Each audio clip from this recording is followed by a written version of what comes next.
All right, so now that we know what Nearpod is, let's talk about getting started with making lessons.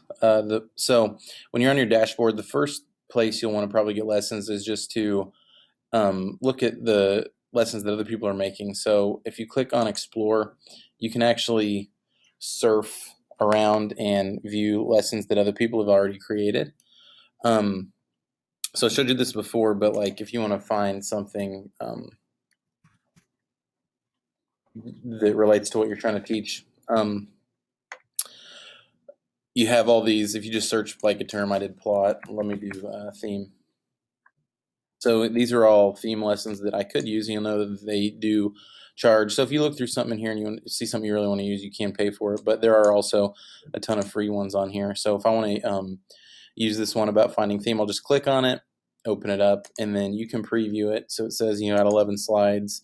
It's got your objective. It's got all this stuff. It's got like activities built in, and so we'll get into about how to create your own activities and stuff later. But let's say I really like this and want to start with it.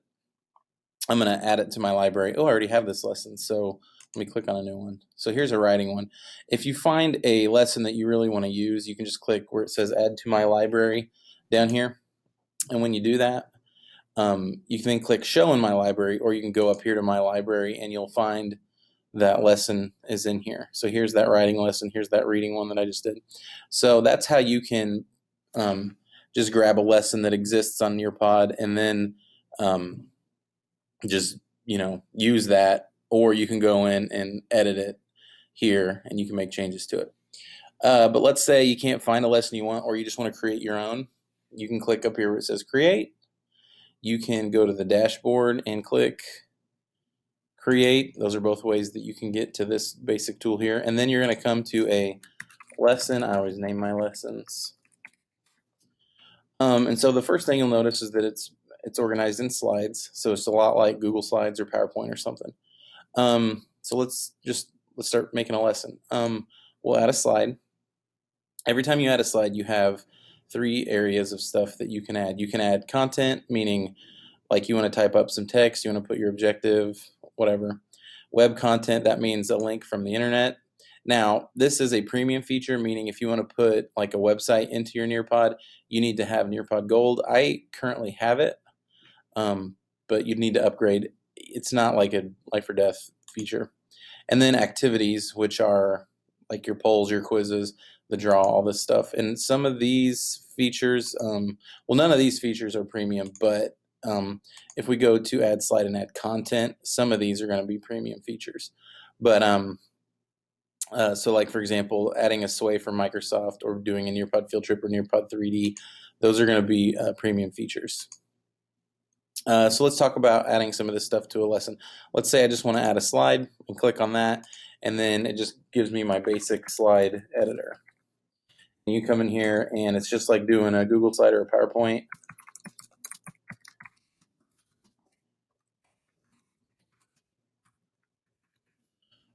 So you have text, you can add an image. This can be, you can search something. Hello. Teachers and students, pardon this interruption. At this time, could the 7th and 8th grade softball girls please report to guidance? 7th and 8th grade softball team this past year report to guidance. Thank you. So if you want to add an image, you can just click here where it says image, and then you can either search on Google and find something and insert that, or you can come in and upload your own stuff. So you can add from Drive, or you can drop or upload with this blue button here. So that's how you can add images. You can also add audio. This can be any file that you've recorded. So if you use something like Vakaroo to record yourself doing a narration, then you can drop that onto your slide so it would play when your students access it. I won't record one right now, but that's basically how that works. If you want to add audio, you just need a way to record it before. This does not have a built-in audio recorder. All right, so once you have your slide set up the way that you like it, you just click save, and that slide is added. And so now you can start piling up different slides. So I'll add another slide, and maybe this time I want to do a we'll say they have this new thing called Slide Editor, which is beta, which just gives you more features about the way you want to have these. Like you could have multiple pictures. And one of the complaints about Nearpod is that the old slide editor was really basic and you just saw it. You could only basically change the background, add text in 2 places. The beta slide editor gives you a little bit more control, but not a whole ton. But you have basically the same features. I'm not going to get into that. But if you want to have a little more control, you can come in here and add the slide editor. Nearpod 3D, I would, if you have something like that you want students to explore some sort of 3D thing. Now you'll see this will come up and it won't look real good whenever we show it in here. But if a kid had access to really like a VR headset or something, that would make this really cool, but it's still kind of fun to play with it, you know, and you have all those 3D things. Now you are just basically limited to what they have in the library. So if there's not something that you want here, you can't like go and make your own unless you know a lot about 3D modeling, and then you'd still have to somehow get it on their system, which is difficult. But you can really get crazy with this stuff. If you can find a way to use it, that'd be really cool, and please let me know if you do. Let's add some other stuff here, content-wise. Let's do so Sway, that's if you're an Office person and if you use Microsoft Office, you can do a interactive slideshow with Sway. You can actually create your own, but you'll of course have to have your account logged in. And so I'm not going to get too deeply into that, but if you would like to integrate Microsoft Sway, you can always ask me and I can help you do that. Field Trip, this is another VR tool. This is where you would need to really have headsets, like a Google Cardboard. But you can come in here and have a kid take like a tour in a 3D environment in a VR or AR situation. It doesn't really work like this, but if you get in here and you could have a kid play with it in Nearpod if you really wanted them to on their Chromebook, there is some exploration that you can do. So that's another thing that it's kind of hard to find ways to fit that in, but if you do, it can be really cool.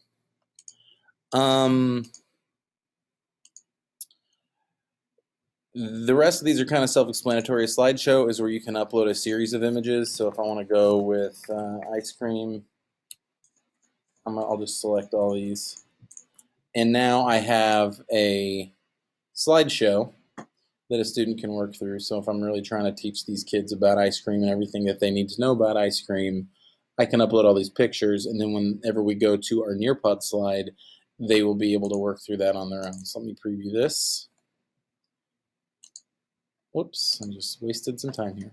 So if I wanted to preview this slide, they'd come in here and you're going to have like a little navigation menu over here on the side. Here it is. And students can work through these. So if you had like a series of images that were related in some way that your students needed to have access to explore a topic or something, that would be a good way to do that.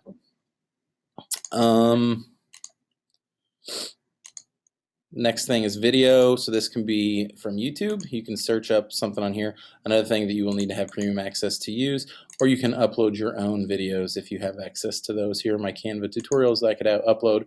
I won't do that, but if you do want to use videos, you might want to consider a gold license because that's the best way to integrate YouTube. Audio. Same thing as before. If you want to have slide-based with audio, you need to have recorded your audio previously and then upload it from Drive or wherever you have it saved. And PDFs. So if you have, it's another thing that you need a gold license for. If you have a PDF that you want to use, you want to upload a PDF, you need to come in here, find the PDF that you would like your students to look at. I will say, like, it's not a big deal. You can't use those because if you want kids to have access to PDFs, Nearpod maybe isn't the thing that you need to use. But if you want kids to have these built-in lessons with the activities woven into them, Nearpod makes a really great tool for that. So let's talk about activities. So we already talked about content. We talked about web content. Let's talk about adding activities. So you have access to all of these different things that your students can do after as they're going through the lesson with you. So an open-ended question is where a student is given basically an opportunity to respond to a prompt. You can add a picture.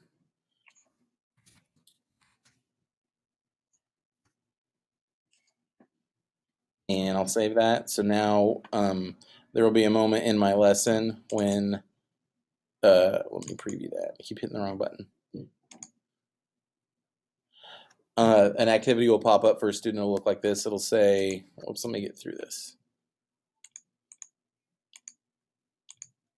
Okay, so then a student's going to have this, and they're going to type this in, and then they won't be able to go to the next slide until you have verified that everybody's answered the question, or however you want to structure that. So that's open-ended question. Poll.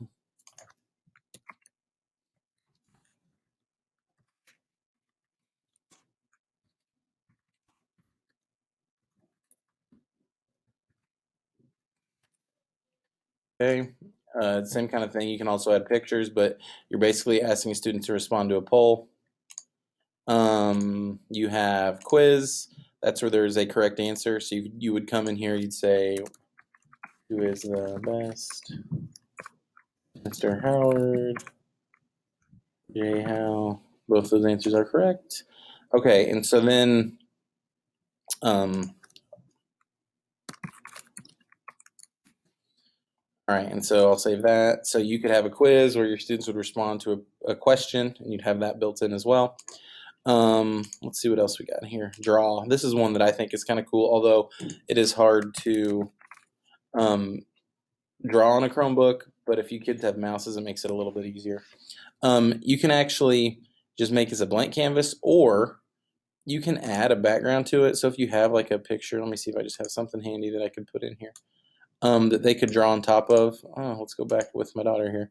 So then I will say save. And so now the question would be, the question I asked was ice cream, which isn't really a question, but you might say, how does ice cream make you feel? And then you could draw a picture of it.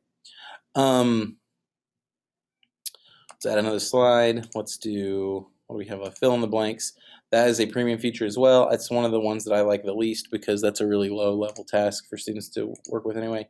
And then your last one is memory test. That's like a memory type game where you're matching cards. I won't get into these last two because they are premium features. If you are interested in using those, you can get if you've never signed up for Nearpod, when you do sign up, you will have access to like 2 months or 3 months free of using the gold or silver. I can't remember which one, but it's worth trying it out to see if some of these tools are the kind of thing that you want to do. So that's all the stuff that you have. So that's all the stuff you have access to whenever you're developing your Nearpod lesson.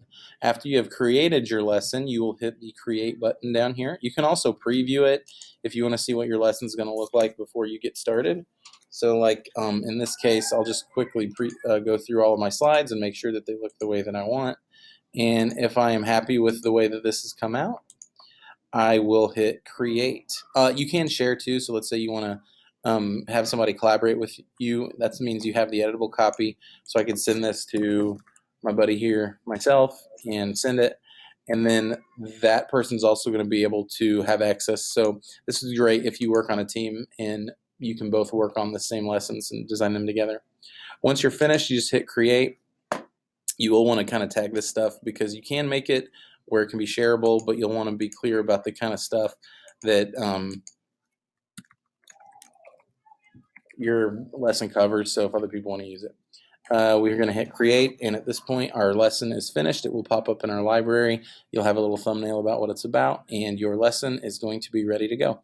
That's how you get started with a Nearpod lesson. Please continue further and learn more about this awesome tool.